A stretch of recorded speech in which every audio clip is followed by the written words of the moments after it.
Assalamualaikum warahmatullahi wabarakatuh. Bismillah wabillah walhamdulillah. Allahumma salli wa sallim ala Sayyidina Muhammad. Allahumma salli ala Muhammad. Ya Rabbi salli alaihi wa sallim. Allahumma salli ala Muhammad. Ya Rabbi ballighul wasilah.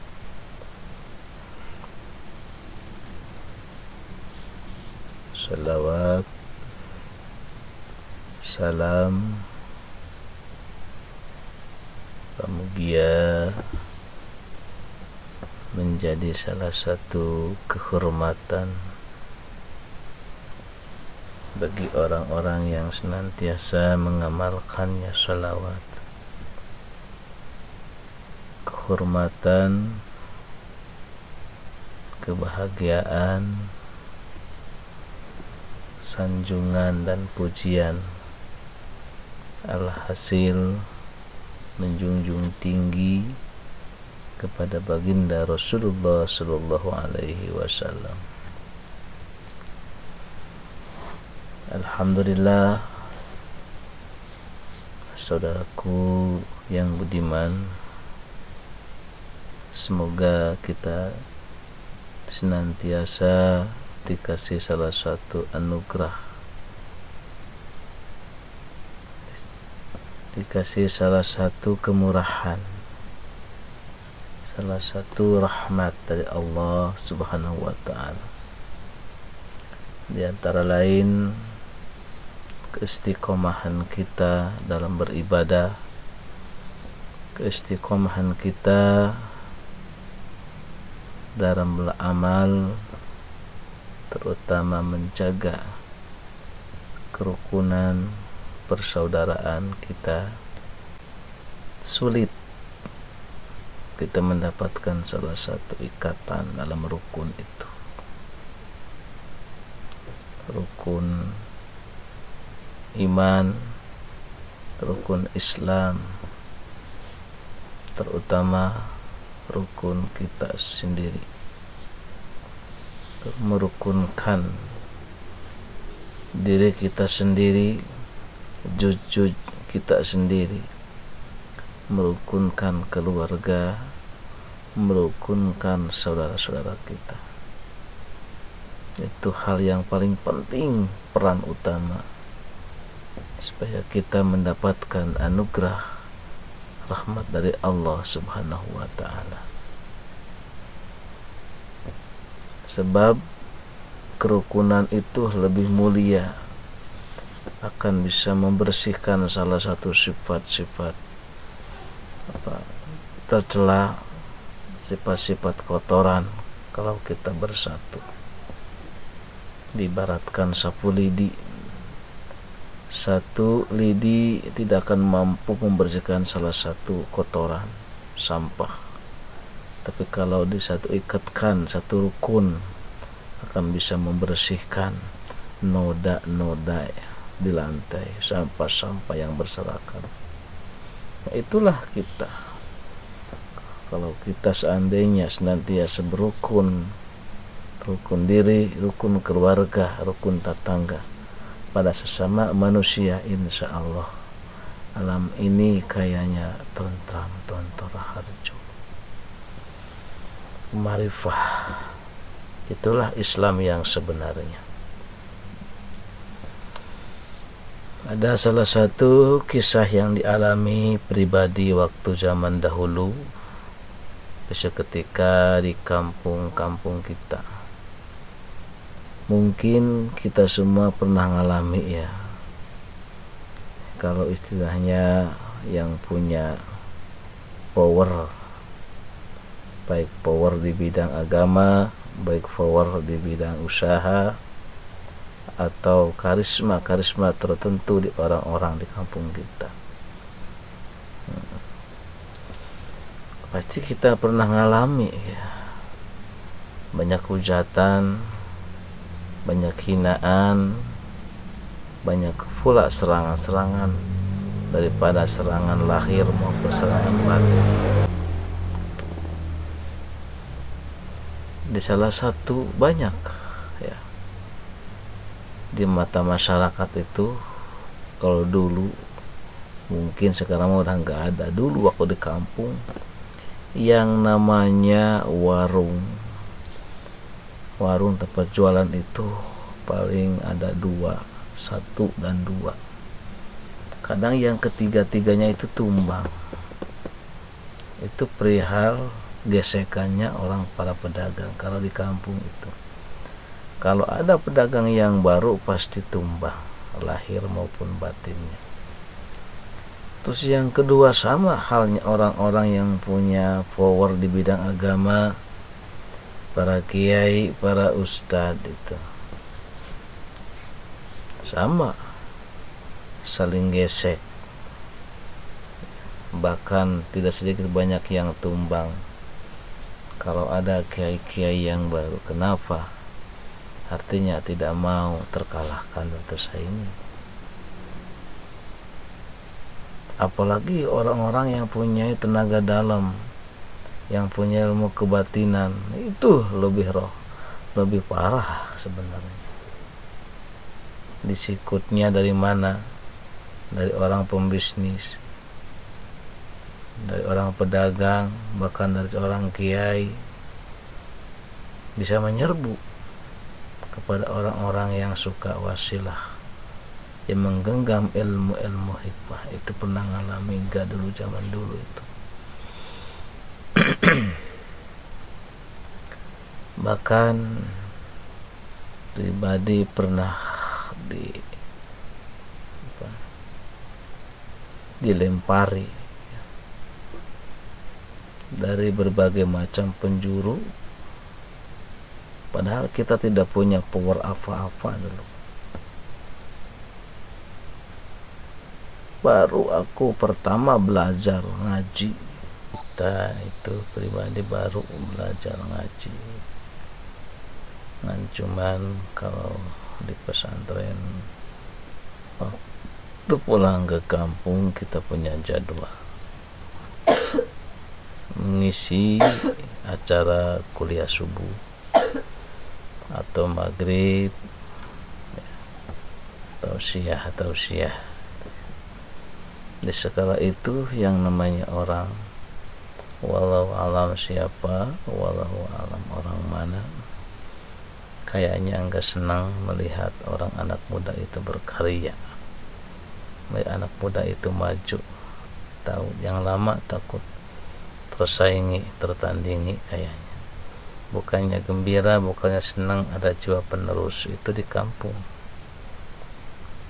Sampai sekarang kayaknya masih yang kayak gitu kan, cuman orangnya sekarang udah pada kuat-kuat.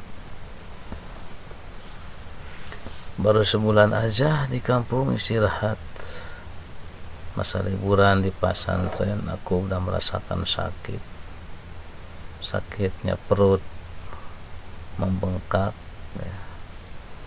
Gak bisa BAB. Sababiyahnya walau a'lam bishawab. Kita tidak berpikiran yang macam-macam, kayak apa, kayak gimana. Dengan sakit perut semakin membengkak, udah seminggu nggak bisa keluar BAB-nya itu. Yang padahal sebelum sakitnya itu, malamnya itu emang ada yang masuk 2 benda, yaitu jarum, 2 benda jarum ke perut. Nah, cuman pribadi istilahnya tidak bilang karena gitu, karena aku nggak mau suuzon, nggak mau berprasangka buruk ya. Tapi yang kenyataannya ya gitu, terasa ya, merasakan itu. Itulah di kampung, mungkin sama enggak sama di kampung-kampung yang lain. Tapi alhamdulillah udah seminggu semakin keras perut, masih ada orang tua yang bisa mengobati yang kayak penyakit yang kayak gituan di kampung itu. Disuruh ke rumah, ternyata dipenggang dia, aduh dek, ini lengah deh, kayaknya adung kita sama orangnya aneh-aneh, meskipun taat agama tapi hatinya bukan agama gitu kan, gitu. Tidak pangkat, tidak kiai, tidak orang-orang, tetap yang namanya hati itu urusan gelap, urusan batin gitu. Hati-hati, waspada gitu. Apalagi kita lagi belajar ya, kita iya baik gitu. Harus gimana tuh, tapi ya kita harus banyak belajar apa supaya tahu ya, insya Allah gitu. Karena di kampung kita mah ini ya begitulah gitu. Tidak tahu orang lain maju, anak muda berkarya kayaknya nggak mau, takut kesaingi. Padahal kita mau syiar ya, tetap aja yang namanya hak dan batal itu selalu ada dari zaman baginda Rasulullah SAW sampai sekarang. Hak dan batal itu bertentangan bagaikan air dan minyak. Tapi tetap kalau air yang namanya air, minyak yang enggak minyak, meskipun satu tapi tetap aja tidak bisa menyatu air dan minyak. Itulah hak dan batil, itulah diri kita sendiri sebenarnya. Kalau kita benar mengolah, memilih dalam hati dan pikiran, hak ya hak, batal ya batal, tidak bisa dicampur adukan kalau orangnya bisa memilih. Dalam artinya kalau orang-orang kita bisa merukunkan diri, tahu bab rukun iman, rukun Islam, rukun kita sendiri, rukun ukhuwah, rukun tetangga, saudara, tidak akan begitu, tidak akan yang namanya hak zalim, saling menzalimi, tidak ada sebenarnya kalau tahu bab rukun. Itulah masalah, namanya batalnya udah istilahnya udah dari pakai. Situlah ceritanya, oh dia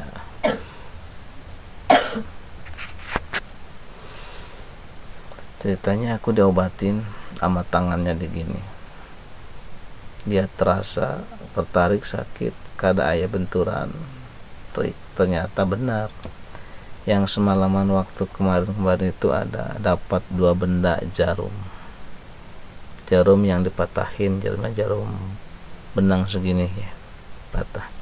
Waduh, ini masih utuh bendanya. Coba kalau nggak dipatahin jarumnya itu, saya akan balikin sama dia ya. Kalau patah gimana ya, nggak bisa, harus utuh barangnya. Oh gitu ya, ya udah nggak apa-apa, yang penting kita sembuh. Bisa kita itu kita bisa BAB langsung, alhamdulillah, syukur. Itulah di sana. Mungkin di tempat saudara-saudara sekalian ada nggak yang masih kayak gitu zaman sekarang, dulu atau sekarang itu ya. Kalau para pedagang mungkin tidak terlalu banyak yang pedagang atau warung di kampung itu, salah tumbang. Sama para kiai, para santri juga tumbang. Disitulah kita berpikir, oh yang namanya disakiti orang begini, cara diobati orang begini, kita ngalami itu. Alhamdulillah ya, dengan beberapa banyak perjalanan, banyak contoh saudara-saudara yang banyak yang sakit, sudah lama meninggal karena wasilahnya di kampung yang kayak aneh-aneh ya, kayak gitu ya, kita berpikir juga katanya ya, berpikir juga harus kita menjadi orang yang kuat. Lewat kata kita harus istilahnya ngulik bahasa kampung itu, silahkan, nggak apa-apa buat keselamatan diri kita ya. Tapi yang saya dapati amalan itu yang pertama ya, masuk ke dalam dalam mimpi itu ada ayat. Kalau zaman sekarang itu ayatnya apa ya, doa Nabi Yunus alaihi salam. Sabda Nabi Yunus itu betapa dahsyatnya itu. Yang namanya la ilaha illa anta subhanaka inni kuntu minadz zalimin. Ada yang nyuruh suruh dawamin itu, orangnya ya dalam mimpi. Ternyata kita nggak tahu sejarah, tapi sudah dawamin itu. Ternyata kalau kesininya itu sejarahnya itu dahsyat banget itu. Kalimat doa Nabi Yunus itu. Seketika beliau dalam perut ikan itu pengen bebas dari kegelapan dunia, kegelapan perut, pengen menghirup udara segar, yaitu dengan zikir itu hingga dikeluarkan, dimuntahkan dari perutnya itu ikan. Selamatlah, intinya bebas dari segala beban, dari segala ketakutan, kegelapan itu. La ilaha illa anta subhanaka inni kuntu minadz zalimin. Itu dawamkan terus, insyaallah. Sebenarnya orang-orang yang sihir, santet, apalagi santetnya yang kayak kayak seperti curi-curian, nukar, yang kayak begitu ya, setan belek, setan peremangan, itu kayaknya hancur, tubuhnya dia bisa hancur ya. Bahkan pulangnya ke orang-orang yang dukun itu udah pada pincang, udah pada cedera gitu, dengan la ilaha illa anta subhanaka inni kuntu minadz zalimin. Kalau itu benar-benar mengolahnya, benar-benar istiqomahnya, insyaallah jadi pusaka itu. Bilangannya berapa? Sebenarnya tidak ada bilangan sebenarnya. Kalau mau zikir aja. Kalau bilangan sunnah zikir ya 33. Terus ya kesananya 41, 101. Silakan aja. Coba dawamin, insyaallah. Dari itu semenjak itu alhamdulillah di kampung itu yang kayak tawuran itu kayaknya pernah ya, setelah ngamalin itu kayak dilempar telur busuk apa tahu orangnya juga. Tapi alhamdulillah sekarang orang-orang udah pada terbalik, yang tadinya kaya menjadi miskin, sengsara kelihatan sekarang. Sampai anak cucunya orang-orang yang punya ilmu itu sekarang masih ada, meskipun pangkatnya kiai sekarang belangsak. Itu hukum alam, hukum akhlak, kelakuan terkena suka mendalimi, ketahuan orang-orangnya itu. Sekarang orang pada hijrah dari kampung saya, alhamdulillah. Jadi buyar semuanya gitu, nggak tahu gimana rahasianya itu ya. Alhamdulillah dikasih tahu. Yang suka merusak para pedagang ternyata orang pedagang, yang merusak kepada yang mengerti ternyata orang mengerti. Tahu sekarang dia ya, kehidupannya itu lebih prihatin daripada menengah ke atas, lebih baik menengah ke bawah. Itu menyakitkan, tapi dia diam baik, pura-pura nggak tahu. Dia kena hukum alam, hukum diri, hukum akhlak.